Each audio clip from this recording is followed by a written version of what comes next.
Buenos días. Estamos aquí ante una pequeña colección de lo que se llamaba el cajón de boleros.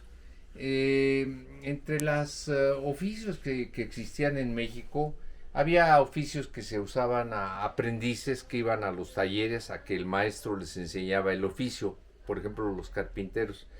Pero uno de los oficios para mí más tristes y más enternecedores de lo que era México eran los boleros. Los boleros, porque ahorita el Museo del Juguete está tratando de rescatar una vecindad de los años 40, 50, para que se quede como un testimonio de una época de un México un poco triste, que es este oficio, el del bolero, se me hace uno de los oficios más tristes que había. Hasta en los boleros había categorías, ¿no? Había niños boleros que usaban los cajoncitos de bolero de niño, y había boleros como este que es del hogar, que, que lo decoraban con ciertas calcamonías, y este lo que tiene muy interesante es que es un cajón de bolero sencillo, pero el dueño lo forró todo de formaica. La formaica era un material que llegó en México en los 60 aproximadamente.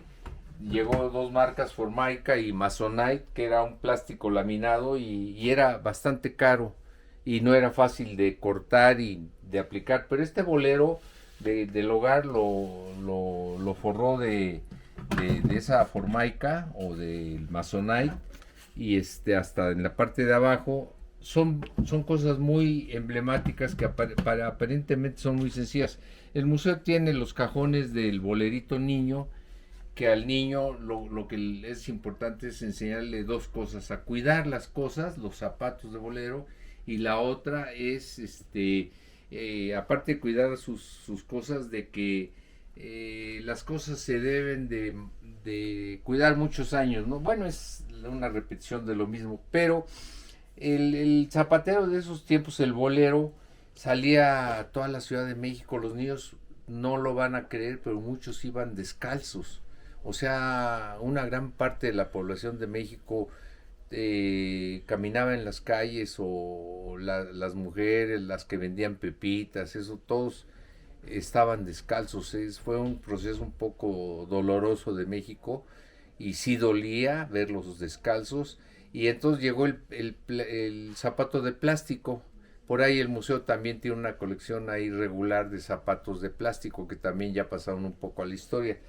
Entonces, volviendo al cajón del bolero, el cajón del bolero, que era empeñoso y cuidadoso, pues llevaba varios cepillos, llevaba su gasolina blanca, llevaba un pegamento para poder cuidarle la suela al cliente. Llevaban, había dos marcas muy famosas en México: esta que era de Proal, la familia Proal, y Amberes, ¿no? Después llegó pues marcas como esta, que ya originalmente eran de Inglaterra, y después ya se hicieron, las hacen en todas partes del mundo, empezando por China, ¿no? Y tenía sus diferentes brochitas que se usaban, porque primero se lavaban con jabón, y el toque final lo daba este trapo, que también es un trapo histórico, porque tenía que ser bastante largo para producir este efecto de agarradera, y con ese se, se pulía al final el zapato. Por supuesto que también tenemos por ahí los protectores de los calcetines para que no se mancharan los calcetines. Y una, ya para rematar la cuestión de los zapateros, es este cajón, que aparentemente es un cajón de bolero muy sencillo, pero para mí es uno de los cajones más emblemáticos de la vida de un zapatero de México.